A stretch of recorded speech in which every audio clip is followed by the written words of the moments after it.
Let's talk about multi-server models. So that's often the simplest would be MMK, Poisson arrivals, memoryless arrivals, exponential service, memoryless, and some fixed number of servers, which we'll call K. For those, you need your traffic amount, your row value, to be less than K. Otherwise, work piles up faster than you can serve it, right? If you've got trucks bringing in sand for processing and you've got 10 tons of sand coming in an hour and your machines can only process 8 tons of sand an hour total, you're in a lot of trouble. You have to make sure you have more servers than you have traffic. There's a formula for like the average wait time and stuff for MMK systems shown in most books, but it's hard to use. It's an awkward summation. It has a k factorial in it, and k factorial for 170 people or so is basically infinity to a computer. It just can't handle anything above 170 factorial, even though real call centers can have 2,000 servers. So instead of using formulas to compute it, I suggest using software that's already written. The name of the type of formulas we're using is called Erlang C, so that's what you would search for. Let's do some quick facts about MMK systems. The waiting time, if you're delayed, is still memoryless. The number of people in system is kind of bell curve shaped. It has a Poisson distribution to start with, which is mostly bell curve, and then a geometric tail. The probability that the system is empty is basically minuscule. So probability of 0 customers in the system when you have 40 units of traffic, let's say, is basically 0. Like it's like 10 to the minus 200. The probability that an arrival must wait at all is called the Erlang C function, and again, you can use software to do that. You might wonder, since multi-server systems are kind of complicated, can I just approximate them as single server? Can I pretend that it's one really fast server instead of a bunch of regular speed servers? If you do that, let's say you use 1 call per minute, 1 call per minute for service, 50 calls per minute arriving, so that's 50 units of traffic. And let's say you use 57 servers. We'll talk later about where we might get that. Your average wait in queue is going to be 2.1 seconds, which feels pretty fast, right? And the probability that someone doesn't get delayed at all, that they don't have to enter the queue, is 75%. If I approximate with one really fast server that goes 57 times faster, then my utilization is 50 over 57, which is still less than 1. And then use MM1 formulas, I get a wait time estimate of 7.5 seconds, which is like 3 times longer than the actual one would be, of 2.11 seconds. And I would compute the probability of not getting delayed. Instead of 75%, I would now approximate it as 12%. So this is not a good approximation at all. So you really, if you have a multi-server system, you really have to treat it as a multi-server system. You can't just approximate it with one really fast server.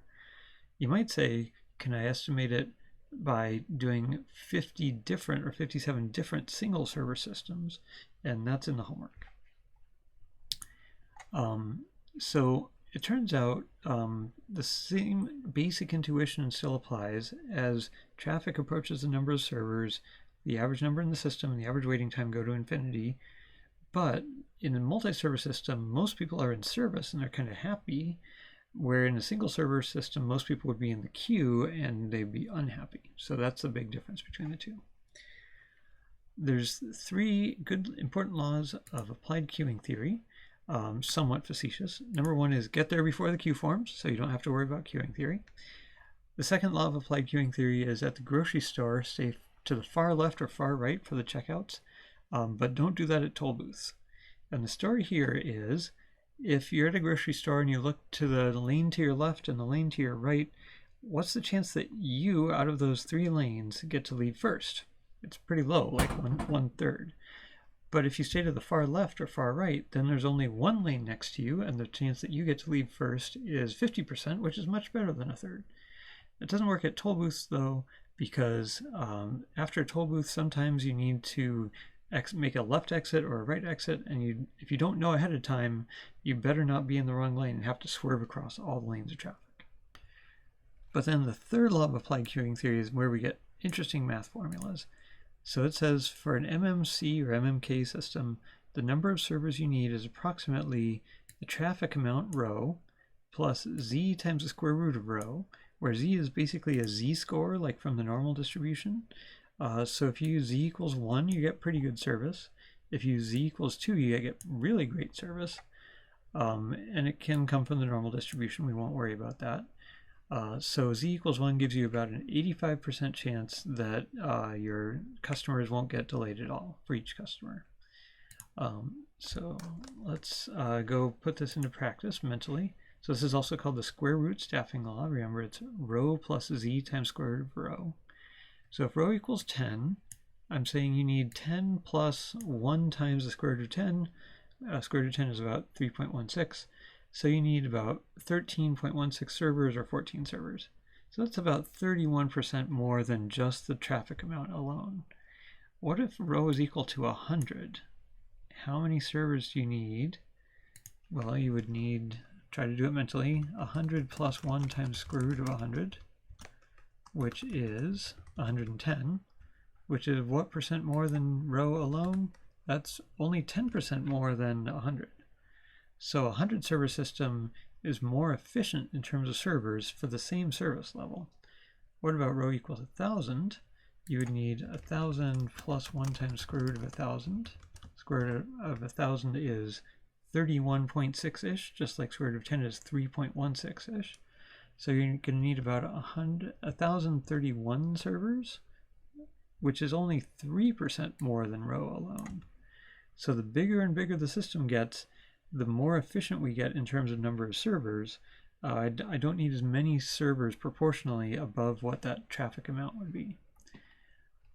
Next, we have a graph here that talks more about the efficiency of big systems. So as you increase the traffic to a system, that's on the x-axis here, and keep following the square root staffing rule to determine the number of servers, the utilization goes up and up and up and gets actually near 100%. So you actually have to put in place measures to prevent that, like giving people breaks. The probability of anyone getting delayed actually decreases a little bit and has a horizontal asymptote just above 20%. And the probability of, or the average waiting time also decreases and has a horizontal asymptote pretty much near 0. So bigger and bigger systems just get more and more efficient. Let's think about efficiency even a little more. That graph stopped at traffic equals 400, but some really large call center systems can get up around 2,000 people.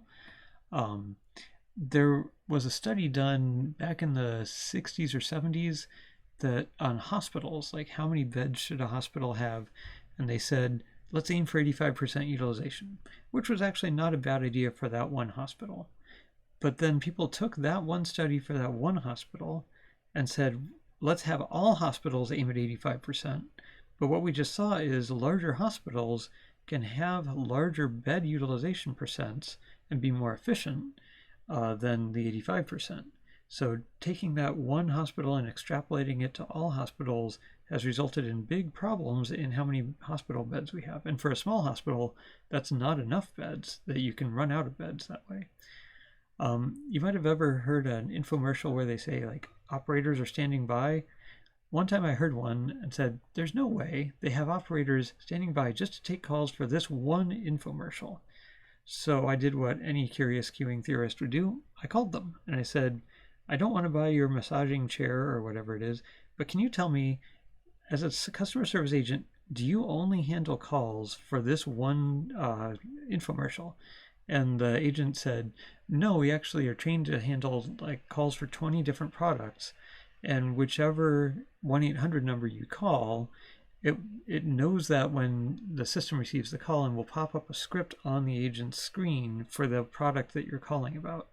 And then she tried to keep selling me the chair, so she was doing a good job.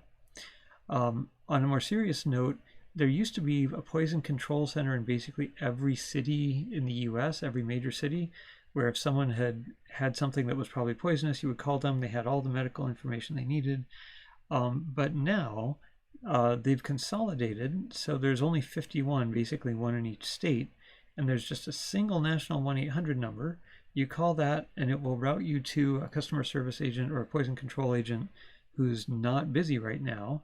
And so that's massively more efficient, right? So and you have a lower chance of having to wait. You have lower average waiting times. Pretty much everyone wins.